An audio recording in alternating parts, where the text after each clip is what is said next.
Welcome to Baxter Bell Yoga.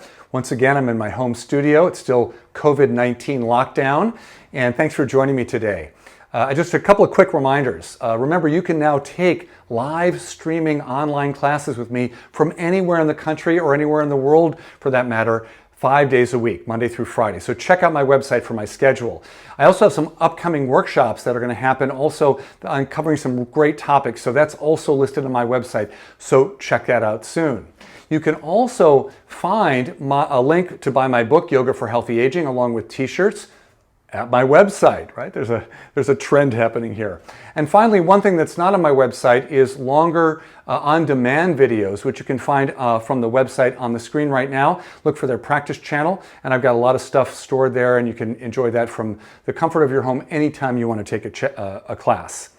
All right, without further ado, let's see what our pose of the day is. So today is another edition of do-it-yourself props for home practice.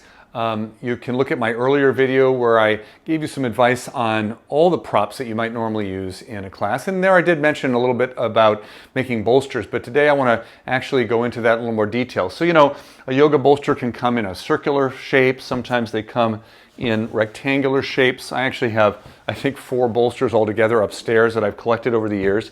And it's great if you already have one, but they can be expensive. And you don't necessarily have to spend the money to get something that you can use in your practice that's going to function really well.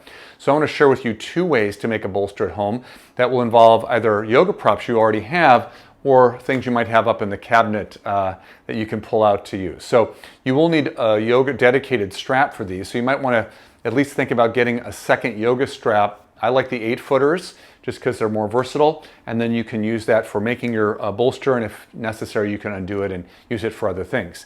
So the first method I'm going to suggest involves 1 or 2 firm blankets, and of course my yoga blankets are the ones I use for yoga are specifically much firmer than soft blankets we might use on the bed, for instance. So for this version I'm going to recommend a couple of blocks. I'm using cork blocks that are lightweight, but you could also use plastic blocks that are a little softer. And I'm setting them end to end, and then I'm going to wrap them up like a little burrito. And as I roll that over, I've got this nice little setup. So this is probably fine if you just want to move this around as it is, and then you can unwrap it and use your blocks for something else. But if you want to make it a more permanent bolster, then I like to take a strap with a loop in it. The buckle's already looped, and put it around that first block near the far end.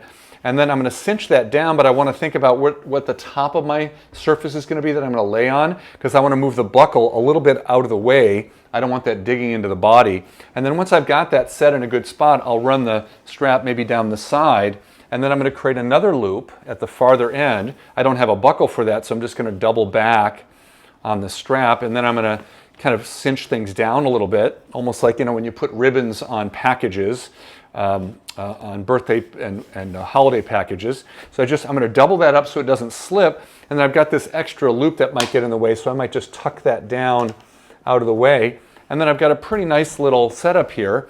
It's firm, maybe a little firmer than these are, but it's going to serve the purpose of supporting the body when we come into our various shapes. So for instance, I could do a little supported back bend here, and it feels pretty nice and firm, right? So that's one option. I like that one a lot. I've done that in workshops and in classes, not only during this period, but even before. And then the second one, I've got a couple old pillows that aren't getting used very much. They're up in the cabinet for when guests come. And so what I've done is I've taken and again looped a strap, and I'm going to cinch that down pretty tight, so it creates kind of a nice curved spot there. And just like I did before, I'm going to run it downstream a little bit, wrap it around the other end, double it back over, and then again I want to cinch that down so I have a pretty even firmness through the whole thing. I'll double that back over, and I've got a little extra tail, so I'm going to tuck that out of the way. And then I've got a nice little setup here. Again, I can use that for whatever yoga restorative poses or whatnot that we're going to use our bolster for. So here it's a really nice one for that version of the supported back bend. But really, these shapes can be used for all the ways that we use our bolsters to enhance our yoga practice. So there you have it, a little do-it-yourself experiment on making bolsters at home with things that you might have already available. So give that a try. put that into your toolbox and maybe join me for a live streaming class this week where we will be using bolsters. And don't forget to follow me on Facebook and YouTube at Baxter Yoga. Thanks for joining me today. I look forward to seeing you next time. Namaste.